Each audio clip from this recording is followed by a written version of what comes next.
Hello, Rebels of the Sherpa. Normally, I start off this podcast by saying hi, but I'm going to start this one off by saying hydration. We know how important hydration is for our bodies. It's the thing that keeps us running, right? You want to be a well-oiled machine. You want to be running efficiently. You know what can help you run efficiently? Liquid IV. It is the category-winning hydration brand fueling your well-being, and the hydration multiplier is the one product that you are missing in your daily routine. It comes in a little stick that's a powder, and in just one stick, you get 5 essential vitamins and 2 times faster hydration than water alone. If you use it first thing in the morning, maybe before a workout, when you feel run down, maybe after a long night out and doing a little partying, you know what I mean? And even, what if you have like a long flight or something like that and you just bleh, right? We all feel that way. Bleh.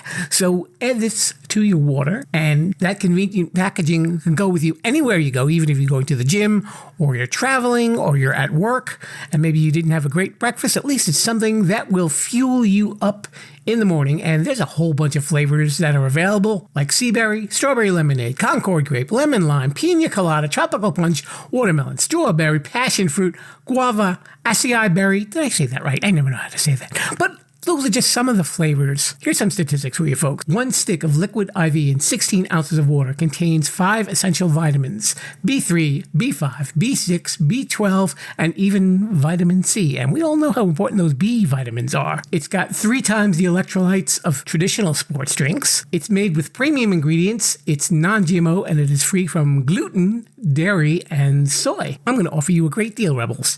If you go to liquidiv.com and use offer code SHERPA, you can get 20% off of anything that you order on that site when you're shopping for some better hydration. So that's Liquid IV. Check it out at liquidiv.com. Too Many Podcasts is brought to you in cooperation with the SJ Network. If you are a person who would like to appear on podcasts, contact Stephen Joyner at s-j-network.com. We now direct you to the Sherpa Chalet, where we will turn it over to Jim the Podcast Sherpa. How he got this job is anyone's guess. This week, on the Sherpa Screening Room, the Sherpa catches up with content creator Deanne Gustafson. You might have seen her in product review videos on Amazon, TikTok, and YouTube. Actually, I've just seen one of her videos a few minutes ago. It's inspired me to get the Sherpa a much-needed gift. Does anyone know how to gift wrap talent? Coming to you from Sherpa Chalet in beautiful downtown Mount Podcastia, it's time for entertainment interviews in the Sherpa Screening Room. Grab an aisle seat and a bucket of popcorn, but don't crunch too loud or you'll miss the show. Now, here's your host, Jim, the Podcast Sherpa.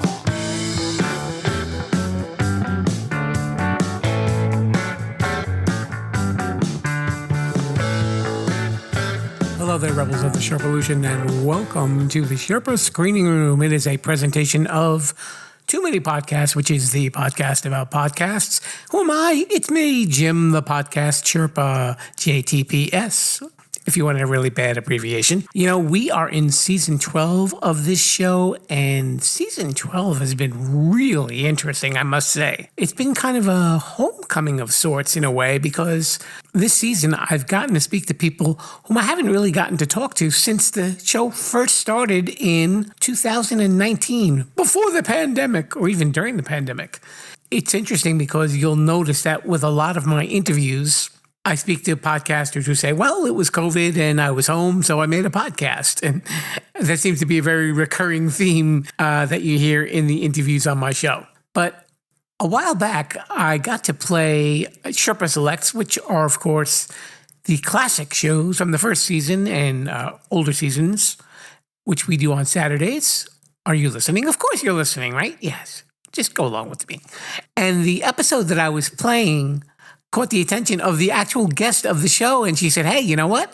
I want to come back and do a part 2. And I said, of course. Who am I referring to? Of course, her name was Deanne Goodman of In Happier News at first. She goes by her married name now, Deanne Gustafson, and she got to pop on here. And she's not doing In Happier News just right now, but what she is doing is content creation. And some people would call her being an influencer, but she does product reviews on Amazon and TikTok. And we got to play catch up, and it was really cool spending some time with her after all those years and just seeing what was going on and everything. And we really went behind the scenes of what she's doing with content creation. And it's a really interesting story. So let's have a listen to my conversation with Deanne Gustafson, who is our content creator. And she's the real deal, by the way. You'll really enjoy hearing what she has to say. So let's take it away right now. Hello there, Rebels. We are here in the chat room in the Sherpa Chalet. My guest and I first met about 5 years ago. And originally, you knew her as Deanne Goodman, and she had a podcast called In Happier News, and it was really cool. As I always said about that podcast, it was definitely one that knew how to put a smile on your face, which is definitely what we need more and more of these days.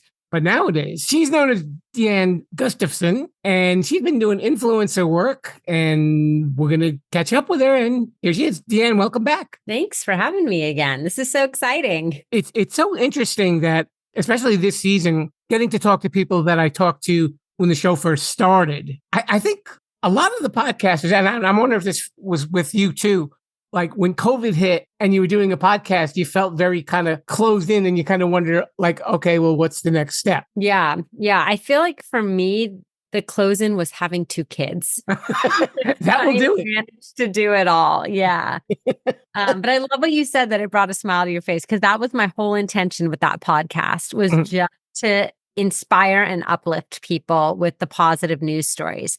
And it's funny because my husband constantly tells me to restart it. And I'm like, oh, it was such a labor of love because it was so much work to put together and produce your own podcast. And I was a 1-person show and do the research. But actually, I was telling him, you know what, with ChatGPT, I wonder if a lot of the scripting and stuff and the research could be done for me. And then I could maybe bring it back.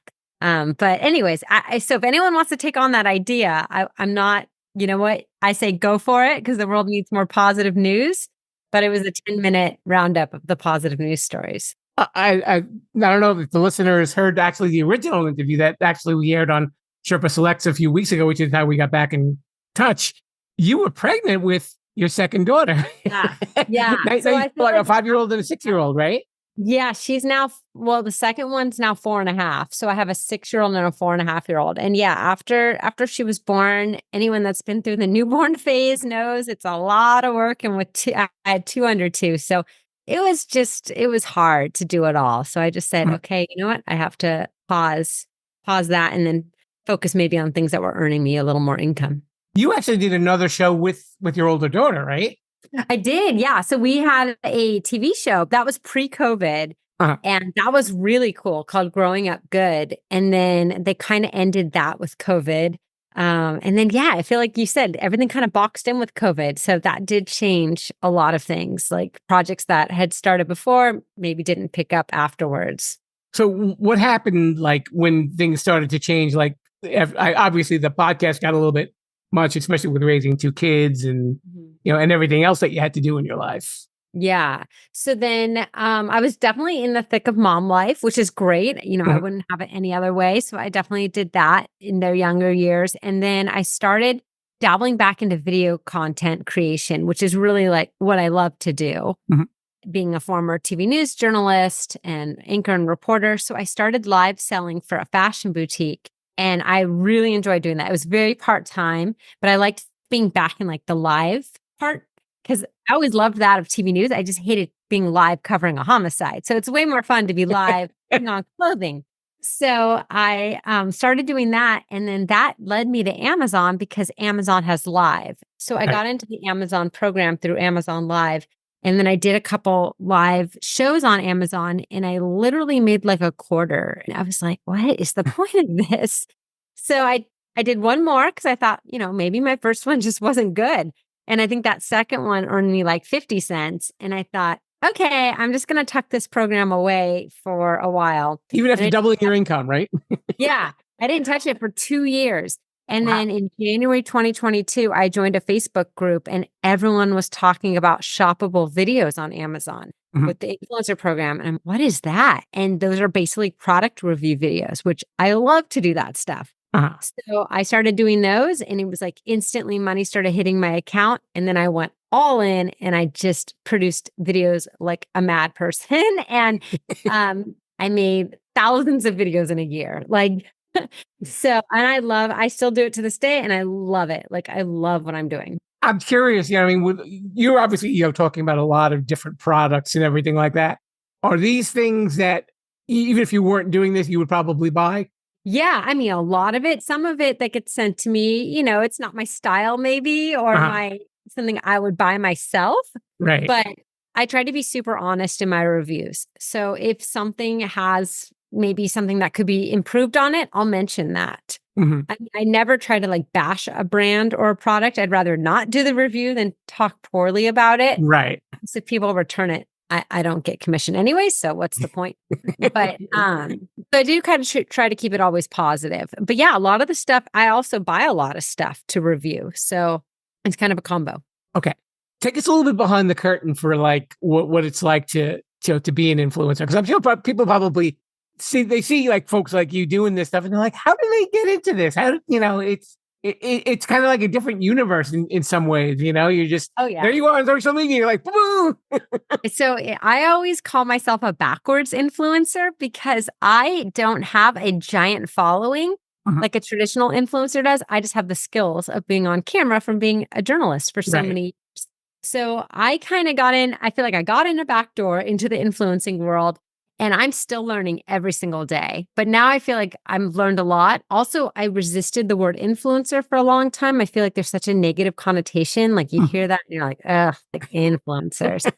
But now I realize that word, it doesn't have to be a negative. Yeah. It's just like a term. But I usually call myself a content creator. Yeah.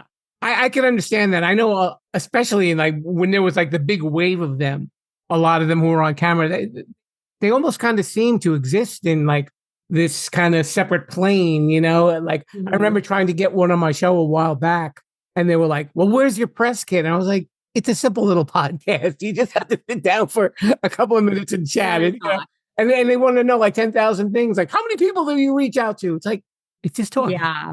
I think that there's some people that there's a lot of ego and a lot they are in a different world. Like you just look at their posts and you're like, what kind of life are they living? But you know what? Sometimes people portray an image and that's not really what their real life is.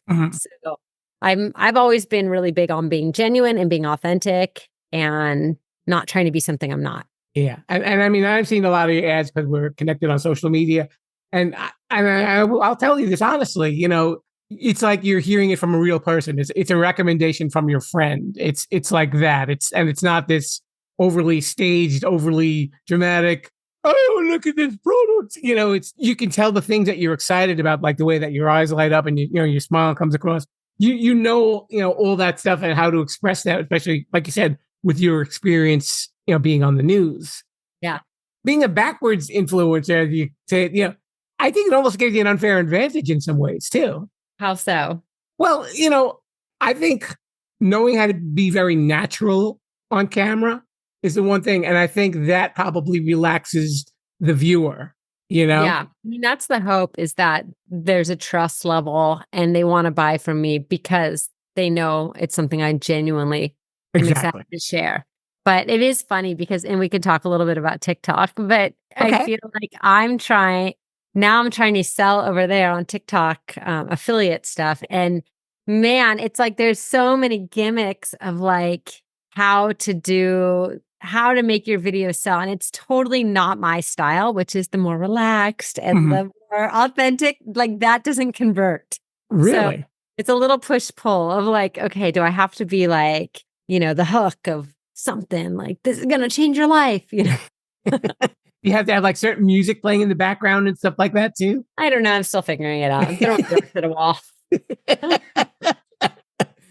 I guess the numbers will give you what you're looking for, right? I mean, eventually that's the goal. What has been like your favorite experience with like being on camera so far with this new phase with doing this? Gosh. There's so much. Well, also my kids benefit a lot. So they get sent a ton of products. So that's always fun. I don't have to buy Christmas gifts and birthday gifts. They have enough stuff for a lifetime. And then our house, like we get sent a lot of great, beautiful items. So I think that's a huge benefit. And then usually when I work with brands, for me, coming from a news reporter background where I was doing really hard, like incredible storytelling videos, to do a 1-minute product review, usually when I send it back, I'm like, it's not my best work, but Right. and to get the response of like, that was incredible. Thank you so much. And it's like, oh, like my stuff is actually exactly what they need. Yeah. So that's been really validating. Yeah, they're definitely, like I said, going back to what I said earlier, having been a person who was on TV, and that has your unfair advantage, really. It's knowing how to get the message across, because that's obviously what they taught you when you did the news. You're not going to just stand there and go, yeah, you have to be very concise. So that is a really good point. What's been your favorite product so far? Oh gosh. Well, now I'm niching into like the beauty space. So I love all beauty products. I've been sent a lot, or I've also bought a lot. Like I love like the hair tools and all the serums, all the things. What's been my favorite? Gosh, a lot of stuff. We've gotten a lot of fire pit tables. Those are always amazing. Vacuums. I mean, I'm not being sent the Dyson. I'm being sent like the Chinese brand, but to me, they work pretty similarly. And what else? We've got a giant trampoline in our backyard for our kids, multiple bounce houses for them. So a lot of really fun things. So if you're a little frazzled, you'd be like, just go outside in the backyard and hop. Oh, for sure. For sure. Go run it out. I take my kid. We actually have a trampoline park that we're members of. So my kids go and jump it out a lot. I like that. Trampolining and social media. Yeah. Today we'll be doing knee drops, right? Isn't it always big? So what would you tell people that wanted to get into this? What do you think they should probably do? Well, I think first you want to have some sort of social media following, because that helps you get into the programs. So try to build that up. And then once you're in, just go all in if you can. Yeah, I dedicate a lot of time to this. It's not a side hustle. It's my full-time job. So if you really want to see success with it, you have to like really dedicate a lot of time. When you started doing it for Amazon and TikTok, were they looking at how big your following was, or? I mean, still, yeah, to this day, Amazon, you have to have a following size to get into the influencer program, but they don't tell us what that is. So I can't like say, have this size following or have that one. Okay. But I just know you need some sort of following with some sort of engagement. And then TikTok, same thing, like certain brands won't send you stuff unless you have so many followers. So there's always different levels. And then the other thing I'd say, I've been really focused on my YouTube channel, which is it's been growing, which is exciting. And the other thing I would say is just have thick skin, because people just want to be such jerks and comment sometimes. And it always blows my mind. I mean, like, don't you have something better to do than comment that you don't like a video? Like, what? I remember you saying the last time that we spoke, you said that used to bother you about doing the news, where like people would get, it wasn't that they were focusing on the story. It was like, oh, I don't like how her hair looks today. I don't like the way she's dressed. Oh gosh, it drives me nuts when people write mean things. I don't know what, it's like, it must be a trigger for me, because I guess some people can just, like, people will be like, this was the worst review. And I'm like, I'll write back and be like, you have way too much time in your life to write that comment. Just move on. Like, you don't need to write the comment. If it wasn't for you, move on. You know what I think what happened is, I think with like when social media grew and people were given the chance to express their thoughts, I think some people took to heart that like, well, this gives me the opportunity to criticize whatever I don't like. Yeah. And I think most people don't expect a person to actually write them back. So that's something that I try to do. And when I write back, I put in like hearts and like the little like hugging emoji and stuff. So they kind of know like I'm a real person you're talking to, because I think some people just write mean things, not thinking like an actual person might respond. I should have maybe not said that. Talk a little bit about your YouTube channel. So my YouTube channel is product reviews based, and I'm doing, again, in the beauty space. So product roundups, like top 10 best products under $10, different things like that. So just all different reviews and my favorite product you can find mostly on Amazon. When I first started putting the podcast on YouTube and it's just the audio, I remember just reading about all the thumbnails that you have to create and the words that you have to use and the image that it has to project. After a while, I was just kind of like, I'm going to do what I want to do. Like, this is too much work. It is a lot of work. How's your channel? Is it growing? Oh, Well, because you're not doing the thumbnails. that's right. At least I don't put pictures of myself on it, though. I don't want to scare people away. No, you can use a different generated image, but it's been a big learning curve for me as well. Like I didn't really do thumbnails before. I didn't use like SEO in my titles. I've learned a lot. So Yeah. I want anyone to know if you want to get into any of this content creation space, you can do it without knowing what you're doing. Like you learn as you go. Because I'm of someone who has no idea what she's doing, and you just keep going and until you get it right. That was pretty much the way I did it with the podcast too. I kind of had an idea in like the back of my head, like, okay, we're doing this. And then you know that there's like a next step and like, oh, this is what has to change. And then from there, we'll go on to this phase. I'm moving my hand like people can see my hand. No, but I get exactly what you're saying. And I feel like that's with anything. You just got to start and do it because you really don't know what's involved till you start. And a lot of people think podcasts are so easy to do, and they're a ton of work. Mm-hmm. Once you start doing it, you know, okay, this is what I have to put into it to maintain it. Yeah. And it's funny because with more and more channels coming up and more podcasts, there seem to be becoming more experts who are like, do this, don't do that, do this, don't do that. And then after a while, it's like, okay, well, wait a minute. It was working at first. Why did everything change? It's kind of weird. Yeah, I feel like everything changes, or they're just trying to sell a course and they're trying to get you to buy. I feel like there's so many like experts, and I'm putting air quotes around that. Yeah.